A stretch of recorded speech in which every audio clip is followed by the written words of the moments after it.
Assalamualaikum warahmatullahi wabarakatuh. Alhamdulillahi rabbil alamin wa bihi nasta'inu ala umuri dunya waddin. Wassalatu wassalamu ala asyrafil anbiya'i wal mursalin sayyidina wa maulana Muhammadin wa ala alihi wa sahbihi ajma'in. Mari sama-sama Bapak Ibu, Allahumma fakihna fiddin wa 'allimna at-ta'wil.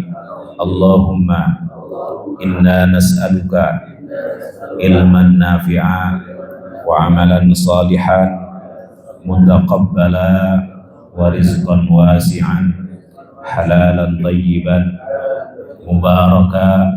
Allahumma aghnina bil ilmi wa zayyinna bil hilmi wa akrimna bit taqwa wa jammilna bil afiyah birahmatika ya arhamar rahimin.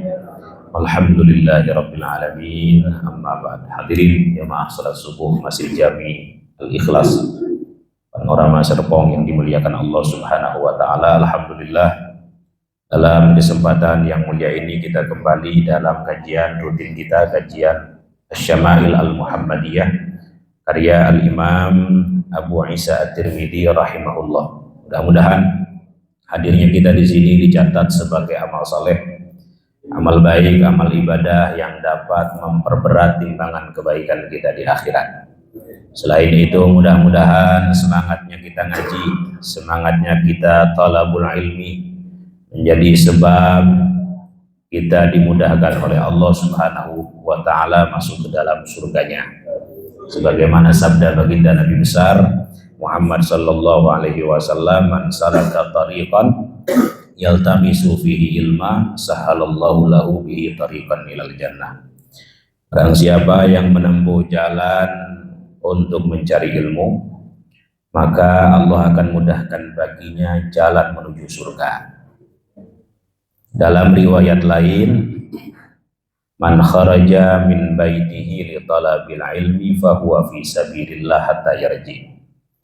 Siapa yang keluar rumahnya untuk mencari ilmu, maka dia berada di jalan Allah hatta yarji, sampai pulang. Kalau kita lihat istilah sabilillah dalam teks-teks hadis itu kebanyakan maknanya perang, jihad. Jadi orang yang ngaji, orang yang thalabul ilmi itu sama dengan berperang. Kalau perang mati dalam proses belajar, pahalanya syahid. Pahalanya syahid. Tetapi ada qayyid di situ, hatta yarji'a, sampai selesai gitu. Kalau kita ngaji apa? Jamul jawame ya, hatta di situ ghayah, harus sampai mughayyah. Jadi kalau ada orang ngaji pulang duluan, itu nggak termasuk sabilillah. Jadi sikap orang ngaji itu ada 3, kata Nabi. Ada berapa, Pak? Ada 3. Pertama, datang ke pengajian itu bener-bener pengen ngaji. Tandanya apa? Tandanya kalau ngaji paling depan sendiri, Pak.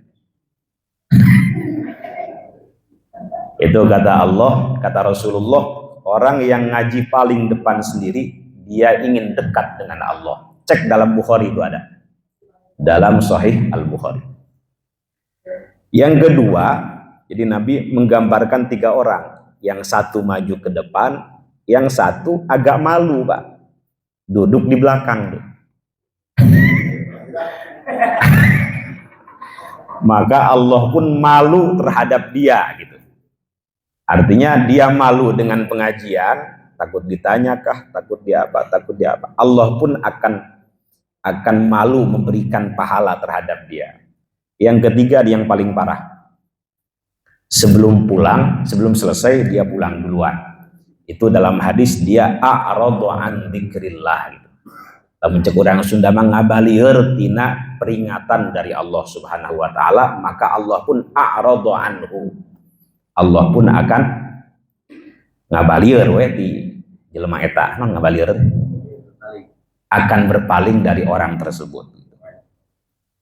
nyuekin lah kira-kira gitu. Jadi silakan Pak ke depan Pak. Daripada dicuekin. Dulu itu kalau Nabi ngaji ya, para sahabat melingkar gitu. Kalau ini kan jinder nih, ngaji nyender nih, sama jiping, ngaji kuping lama-lama tidur nih. Pung ya.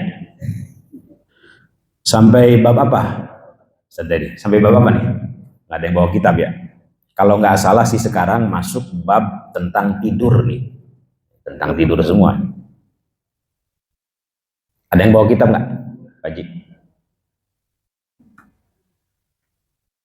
Saya baca ya. Ini udah ustadznya datang ke sini suruh baca. Ya Allah, mengerikan ini. Al-Ikhlas. Nggak tahu gimana. Panitia beli kitab dong. Nggak modal, nggak ada perjuangan gitu ngaji itu. Pengennya gratis aja. Gimana Pak Haji Wahyu? Mau dapat ilmu tapi pengennya gratis aja. Dulu Pak, mohon maaf, orang cari ilmu itu sampai jual sawah Pak. Imam Syafi'i kemana? Sampai jual sawah, saking butuh ilmu. Saking hinanya kebodohan tuh Pak, nggak mau bodoh. Bapak dipanggil bodoh mau nggak? Tersinggung Pak ya? Goblok gitu, pasti tersinggung Pak. Saking mulianya ilmu. Jual sawah, jual sapi, jual naon. Dulu sampai habis-habisan. Sekarang enak banget, ustadznya datang ke sini. Ilmu itu didatangi bukan mendatangi. Tapi ya saking ikhlasnya ustadz-ustadz ini. Makanya besok beliin itu Ustaz, beliin buku ya, kitab ya. Siapa yang kalau nggak punya ini saya modalin nggak apa-apa. Saya baca dulu Pak ya. Bismillahirrahmanirrahim. Qala al-muallif rahimahullahu tabaraka wa ta'ala. Wa nafa'ani wa nafa'ana bi'ulumihi wa amadana bi asrarihi fid dharain amin. Qala babu ma jaa fi sifati naumi Rasulillah sallallahu alaihi wasallam. Bab yang menerangkan tentang karakteristik tidurnya Rasulullah sallallahu alaihi wasallam.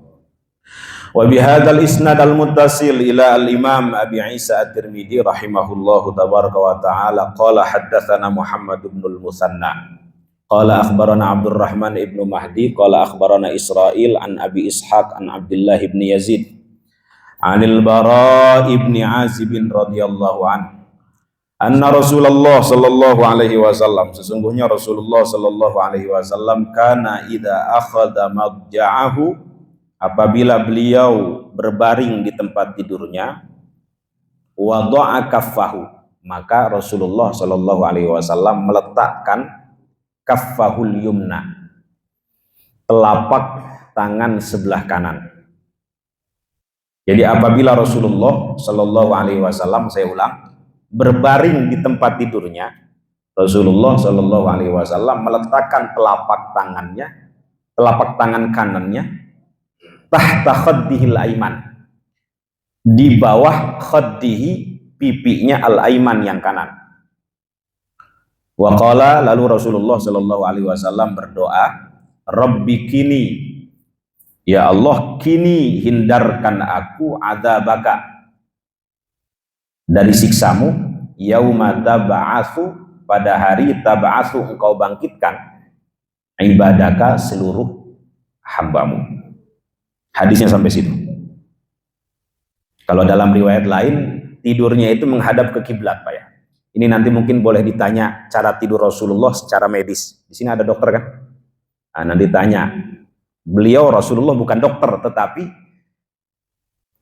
ini menjadi sunnah yang selalu dilakukan oleh Rasulullah Shallallahu Alaihi Wasallam. Kalau tidur beliau posisinya begitu Pak. Jadi coba praktekin. Ini telapak tangan, kemudian rusuk sebelah kanan di bawah sini menghadap ke kiblat. Ini anggap aja kiblat ya. Coba Ustaz tadi, siapa yang mau praktekin ini? Kira-kira beginilah.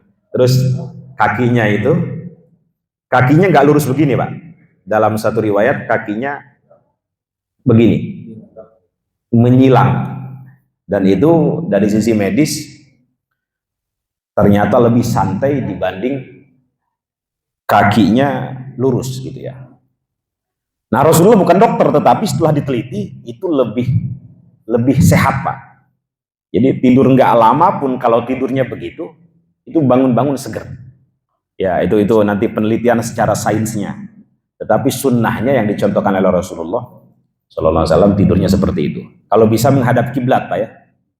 Kemudian beliau berdoa, Rabbi kini adzabaka. Bisa dihafal, Pak ya? Mari. Rabbi kini adzabaka yauma tab'atsu ibadaka. Ya, pendek doanya Rasulullah. Rabbi, wahai Tuhanku, kini itu fakina itu sama. Wakina, hindarkan kami, jaga kami ya. Adzabaka dari siksamu yauma tab'atsu ibadak, pada hari di mana engkau membangkitkan seluruh hamba-hambamu. Jadi Rasulullah, Pak, minta dihindarkan dari neraka. Ada orang sekarang ibadah itu jangan takut neraka, jangan mengharapkan surga. Saya nggak mengkritik terlalu dalam ya. Nggak apa-apa, silahkan Bapak ibadah nggak mengharap surga, bagus. Hanya karena Allah saja, memang hanya karena Allah. Tapi jangan menyalahkan orang ibadah untuk mengharapkan surga. Karena Rasulullah sendiri minta surga, Pak. Rasulullah sendiri minta dihindarkan daripada neraka gitu. Terus kita siapa, Pak? Ada yang nanya kemarin, boleh nggak ibadah mengharap surga atau ibadah karena takut neraka? Saya jawab, boleh dan tidak merusak keikhlasan. Yang tidak boleh itu ibadah karena ingin dipuji manusia, itu nggak boleh, Pak. Karena ingin dipuji makhluk. Tapi kalau ibadah ingin mendapatkan pahala, ingin mendapatkan surga, tidak apa-apa. Itu disebut dengan ihtisab. Dalam hadis, man qoma ramadhana imanan wahtisaban. Siapa yang menegakkan qiyamul Ramadan imanan, dengan iman, dengan penuh keimanan, wahtisaban, dan dengan ihtisab. Ihtisab itu kata Imam Ibnu Hajar al-Asqalani maknanya talabus thawab minallah itu ya. Jadi mengharapkan pahala dari Allah. Itu tidak apa-apa. Rasul sendiri kalau berdoa, Allahumma inna nas'alukal jannah wa nastajiru bika minan nar ya. Wa nastajiru bika minan nar. Jadi hamba memohon kepada engkau surga dan hamba berlindung kepada engkau daripada neraka. Itu doanya Nabi. Allah sendiri mohon maaf menyuruh kita untuk berlomba-lomba mendapatkan surga, Pak. Ini maksud saya biar imbang, infonya biar imbang. Dalam surat Al-Mutaffifin, mungkin Bapak hafal, Innal abrara lafi na'im.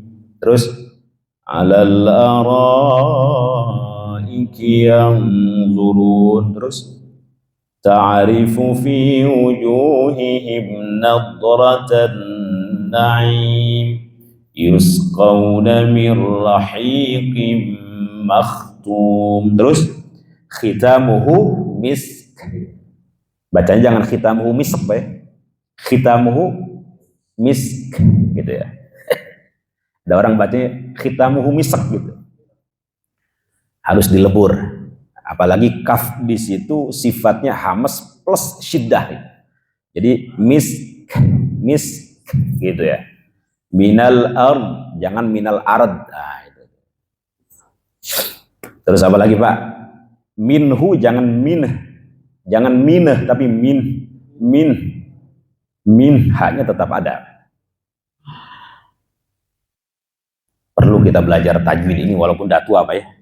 Ada saya ngajarin kakek-kakek di mana, susah betul. Usia 60 tahun belum belajar Quran, Baji. Sirotol, si tolol, sirotol, si tolol, balik lagi si tolol lagi si tolol.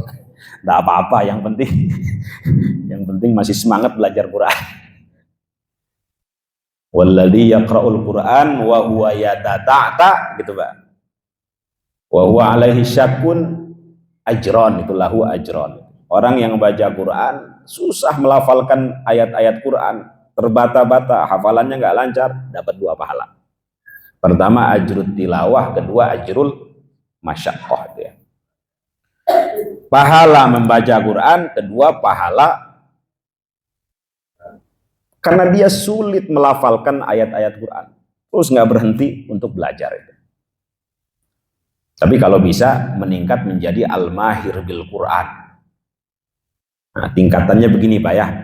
Kalau tingkatan paling bawah itu disebut dengan sahibul Quran. Sahabat Quran, sahabat kalau kemana-mana kan selalu bergandengan Pak. Nah Bapak kalau ingin disebut dengan sahibul Quran, faham gak faham, kemana-mana bareng Quran, di mall baca Quran, di bis baca Quran, di mana lagi? Di kantor baca Quran. Itu yang disebut oleh Nabi, Iqra'ul Quran fa innahu ya'ti yaumal qiyamah syafi'an li ashabi. Bacalah Al-Quran karena Al-Quran akan datang pada hari kiamat memberikan syafaat kepada pembacanya, kepada sahabatnya. Paham nggak paham, itu luar biasanya Quran Pak ya. Apalagi paham gitu. Quran itu luar biasa Pak. Udah masuk surga pun masih ngasih syafaat gitu. Ya, saya wajibkan anak-anak di rumah itu, anak-anak saya itu minimal sehari kalau nggak kuat lama-lama harus baca Quran setengah jam, minimal setengah jam. Keluarga kita itu kita wajibkan minimal setengah jam, karena Quran itu udah masuk surga pun masih ngasih syafaat gitu. Iqra, bacalah, terus wartaki, naiklah, warattil, tartilkanlah bacaannya, kama turattilu fid dunya gitu Pak ya, sebagaimana engkau tartilkan di dunia. Terus kalau hafalannya belum selesai, naik terus surganya terus. Baru kalau udah 30 juz, disitulah surganya dia itu. Nah ini penting juga kita punya keluarga yang hafal Quran. Kalau nggak bisa hafal Quran, bantu orang yang sedang menghafal Quran Pak. Mudah-mudahan kecipratan syafaat Quran, begitu caranya. Hese bisa diajak wakaf deh. Doakan Pak, saya sedang bangun pesantren. Saya ngajak Bapak kalau mau berjuang dengan saya, fadol. Mau membantu untuk ikut berwakaf, tafadhol. Sudah jalan 1,5 bulan ini, sudah mulai pondasi. Bukan milik saya, milik Bapak. Saya wakafkan semua. Saya pribadi saja wakaf ke situ Pak hampir 300 juta pribadi. Duit pribadi. Jadi ayo kalau mau berjuang dengan saya, bareng-bareng dengan saya. Ayo. Saya mati terus itu harus ada sampai hari kiamat. Sampai mana tadi Pak? Apa hodai?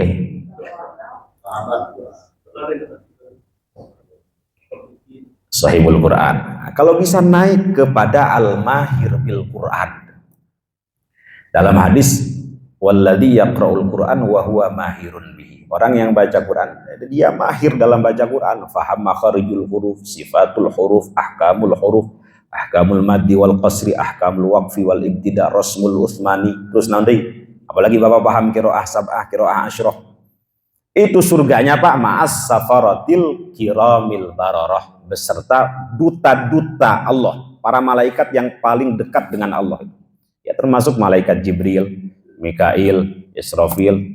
Safir itu duta, ada safaroh, berarti wakilnya presiden kira-kira. Nah yang paling tinggi disebut dengan ahlul Quran. Ini penafsiran saya Pak ya, dari sekian bacaan saya terkait tingkatan ini. Pertama, sahibul Quran, paham nggak paham dia akan dapat syafaat Pak, apalagi paham. Kedua, al-mahir bil Quran, paling tinggi ahlul Quran itu yang disebut oleh Rasulullah sebagai keluarganya Allah. Kata Rasulullah, inna lillahi ahlin, sesungguhnya Allah itu punya keluarga di muka bumi ini. Kemudian para sahabat bertanya, manhum ya Rasulullah, siapa keluarganya Allah di muka bumi ini? Hum ahlullahi, hum ahlul Quran, ahlullahi wa khassatuh. Mereka ahlul Quran, keluarganya Allah dan orang-orang khususnya.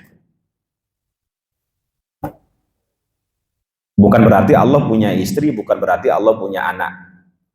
Maksudnya kalau orang itu sudah dianggap keluarga oleh Allah, ya hidupnya akan diperhatikan, akan diselamatkan dunia akhirat, kira-kira gitu.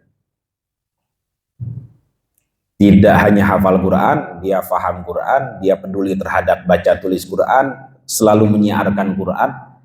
Kalau ada Quran tuh seneng gitu Pak, itu tuh ahlul Quran.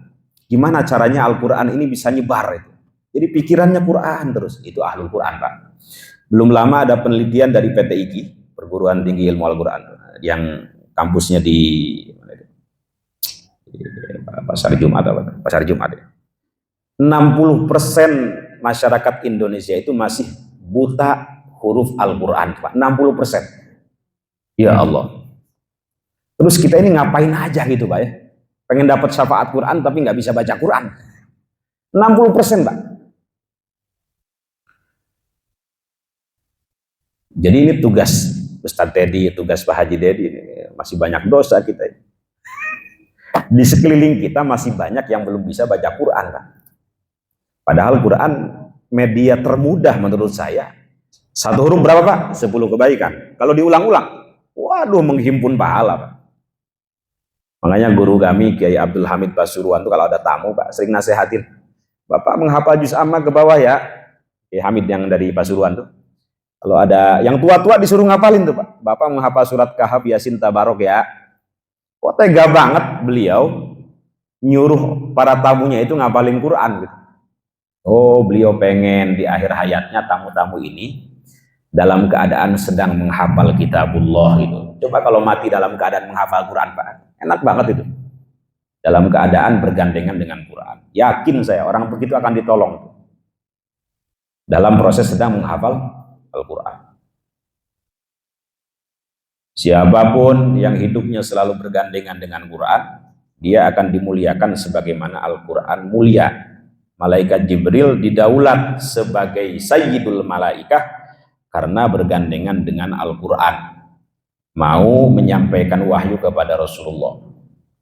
Termasuk umat Rasulullah, kenapa umat termulia, Pak ya? Karena mukjizatnya Al-Quran. Panutannya, panduannya Al-Quran.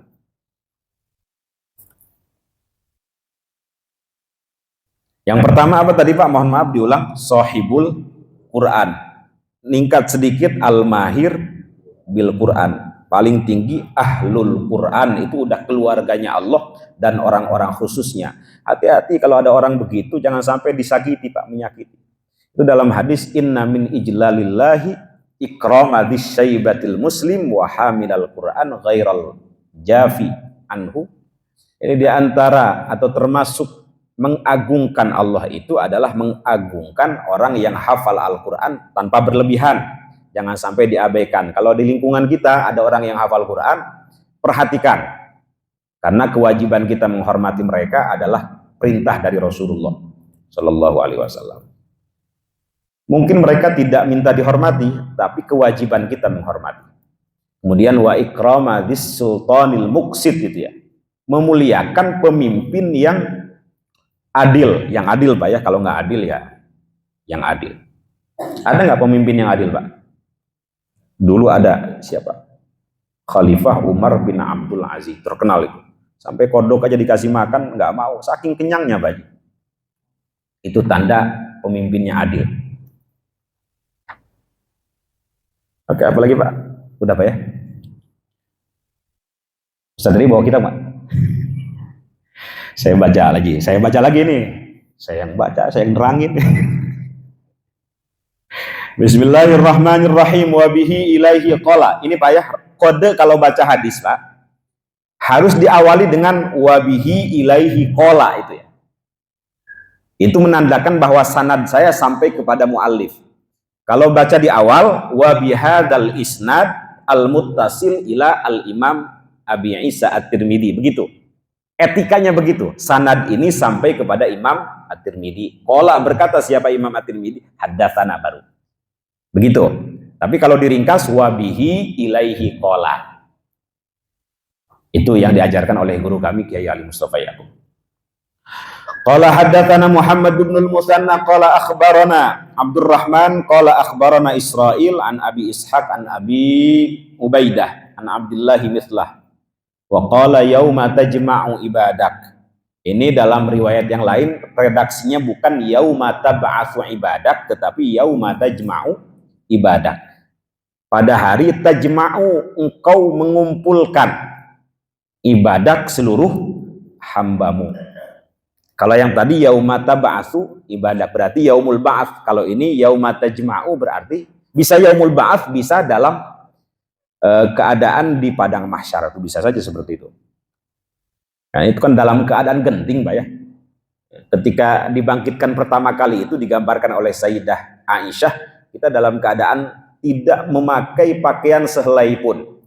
Itu sampai polosnya Sayyidah Aisyah, ya Rasulullah, apakah saat itu kita saling memandang? Kira-kira gimana tuh Pak Haji Dedi? Yang biasa jelalatan di dunia misalnya, kira-kira tahu jelalatan nggak? Jelalatan kayak orang Garut kalau baca Quran begini, pakai kacamata nggak kelihatan. Tapi kalau ngelihat anu baheno seetik 100 meter gitu, nggak pakai kacamata kelihatan itu. Itu namanya jelalatan. Hati-hati yang usianya udah 50 tahun ke atas Pak, masih seneng yang begituan. Lampu merah, banyak tobat Pak ya. Sampai mana tadi? Jelalatan ya. Boro-boro saling melihat satu sama lain, ngelihat gentingnya padang mahsyar saja, nggak kepikiran yang begitu-begituan Pak. Yang dicari hanya bagaimana kita itu selamat, gitu. Kata Rasulullah, orang yang banyak dosanya matahari di atas ubun-ubunnya, yang banyak dosanya keringatnya menenggelamkan tubuhnya, begitu. Keadaan di padang mahsyar itu Pak. Yang mereka cari satu saja, syafaat saat itu. Bagaimana caranya biar selamat?